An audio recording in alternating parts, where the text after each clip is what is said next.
Michigan State University researchers have discovered that honeybees can detect biomarkers or chemical concentrations associated with lung cancer in human breath. The researchers have also shown that the honeybees can distinguish between different lung cancer cell types using only the smell of the cell cultures. These findings could be used as a model for developing new tests to diagnose lung cancer early. So my name is Devajit Saha, and I'm an assistant professor in the Biomedical Engineering Department in the Institute of Quantitative Health Science and Engineering. And I am here for about 5 years now. And my research interest is using insect olfaction for disease detection. Really amazing. And what first attracted you to MSU? So when I was looking for jobs, I spent quite a bit of time in WashU doing my PhD and postdoc. Then I saw this new engineering department in a very collaborative IQ, and that was one of the main attraction of going into a new department, which is very collaborative and with a lot of potential to grow.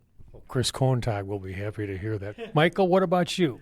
So I'm Michael Parnas. I'm a graduate student in the Biomedical Engineering Department as well. I've been here for 4 years, so I'm kind of entering my last year, hopefully, finishing up my PhD journey. And I initially wanted to work with Devajit here because it's just so out there. It's not anything that you ever hear about as an undergrad. When I was first applying to PhD programs, I had no idea that I was going to be working with locusts and honeybees for disease detection. So, coming here and seeing what Devajit Saha was doing, it really made me want to join his lab. Okay. Hi, my name is Autumn McLean Savoda. I am a graduate student in the PhD program in biomedical engineering.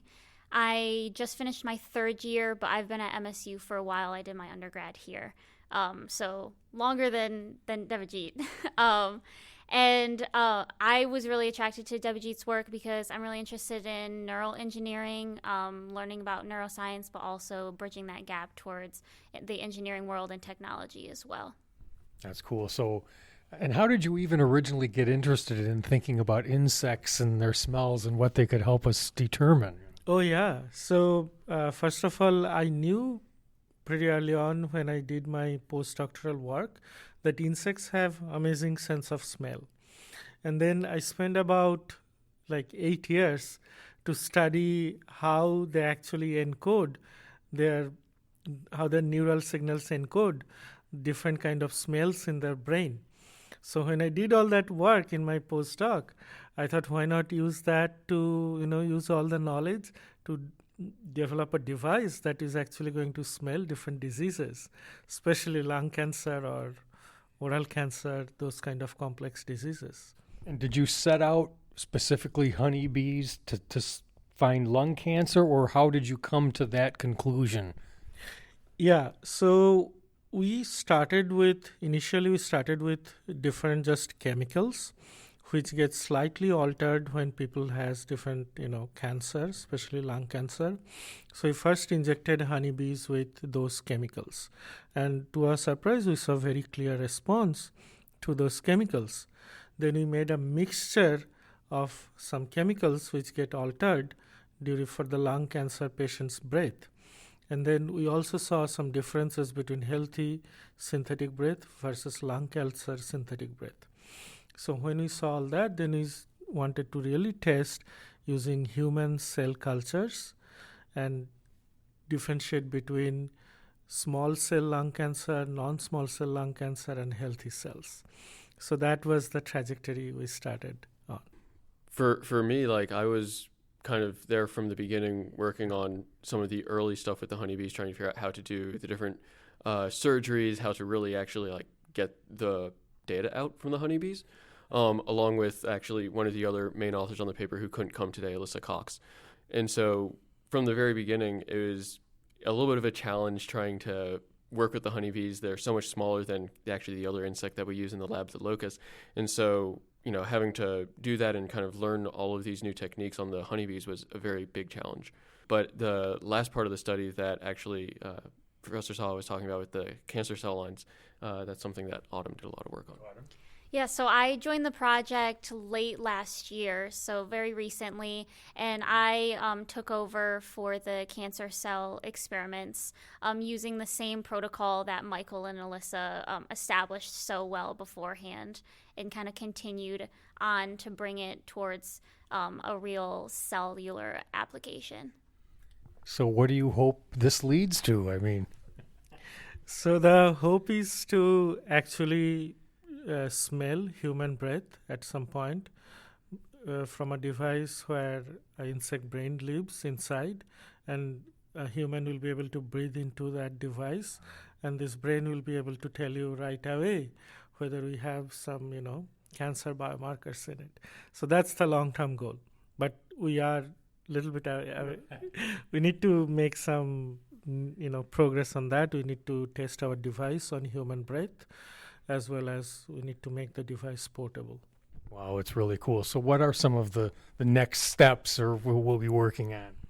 Yeah, so obviously here, like Autumn was saying, we were working with cell cultures. And as Joji was saying, we want to get into human breath. So we obviously need to have a few studies where we have very controlled human patient populations where we can use their breath.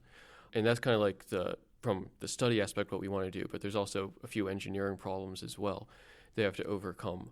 A couple of them are, making it so that if we want to have this living insect brain that's at smelling, we need to make sure it can stay alive for long enough to be able to do our studies. And so we need to do some engineering work getting that done. And then when we do our recordings, we actually place electrodes into the honeybee brains to be able to record what the honeybee neurons are doing. And so we need to make sure that our electrical recording and our electrode, we have some engineering problems with that as well, where we need to, maybe get more neurons that we can record from at the same time and kind of change up the electrode and make it optimized and better. Could it ultimately be where I go into an office and breathe into something where the bee is, or does this show my ignorance as not being a scientist? No, I think that's the end goal, actually, is you would go in and you would breathe into the device, which would have the brain sensor in it, and then right away it would tell you whether or not it's sensing anything. Bees are amazing in so many ways, aren't they? Yes, absolutely. Really, with that concentration study that we had kind of done where we had the mixture of different volatiles, we're looking at concentrations on human breath, and a lot of these volatiles, these specific molecules that you're looking at, are at incredibly small concentrations, a couple of parts per trillion, which it really is like a couple of drops in an Olympic-sized swimming pool. And so imagine a couple of drops in that large of a space, and the insects are able to detect them and find them, and not only detect them, but also tell the difference between like 2 drops and 4 drops in that swimming pool. And so that's kind of the aspect of what we're looking into. And then, the end goal is really to try and do early cancer detection, because we know that it helps if you have early cancer detection versus like a later stage. It really helps with the patients being able to get their treatment sooner. And so that really is part of our goal. Yeah, so just to also add on to that, the majority of our analysis that we used to analyze the data and the odor-evoked responses, we used within 1 second. So the honeybee, we gave the odor onto the honeybee antenna for 4 seconds in total, but we were able to get such high classification just within the first second. It just shows how powerful their olfactory senses are, right? Yeah. So one last thing to add to it is that this breath-based detection of cancer is actually has proposed as an idea of early detection of cancer, because many change in our body happens much earlier. These volatile chemicals in our breath can change much earlier than imaging can, detect a tumor. So this can happen at the early stage. So if we are actually using the XL breath to detect disease, chances are we are by default trying to detect it early. So whichever mechanism we do, and in our hand we have an amazing biological sensor which can detect it very, very reliably. So yes, so it can work as a both early detection in terms of the disease state, and also a very fast detection that Autumn is mentioning within a second. Yeah, so actually just like one other thing that I wanted to piggyback on to like that rapid detection that Autumn and Doji were talking about is if you compare that to other gas sensing systems, like the engineered systems that could maybe also be used for breath detection. They can take 30 minutes or longer to run on a single sample. And so, people are working to get them faster, and there definitely is a lot of research to try and, do, 5 minutes or 10 minutes, but it's not on really the 1 second scale of the detection capability that you have with biology. Yeah, and I also think it's important to note that it opens up the accessibility aspect of getting diagnosed. We're hoping it would be a cheaper method, especially when you're initially getting diagnosed, than someone having to go in and get their insurance to cover an extensive imaging system.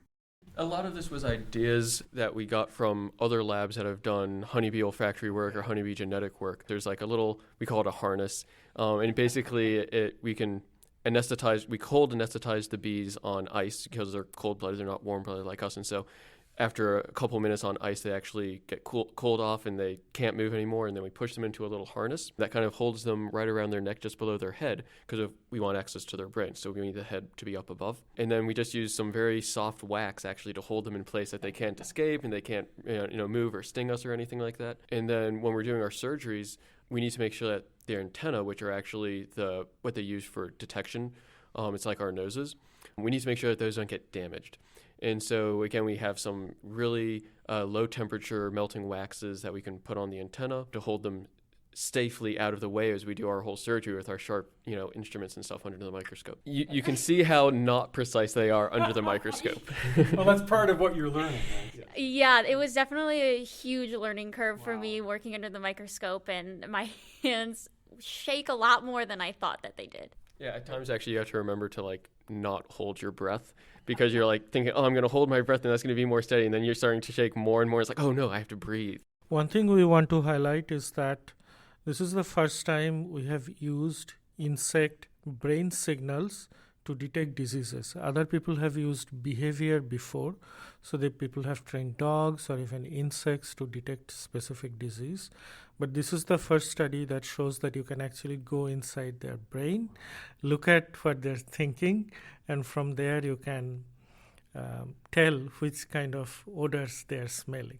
So that is the most innovative aspect of it. So we are actually using the olfactory neurons in the honeybee brain to classify cancer versus non-cancer cells. So I wanted to highlight that part. Wow. So next steps now, you said this is a process. What are some of the next experiments? So we have few interesting experiments already going on in the lab.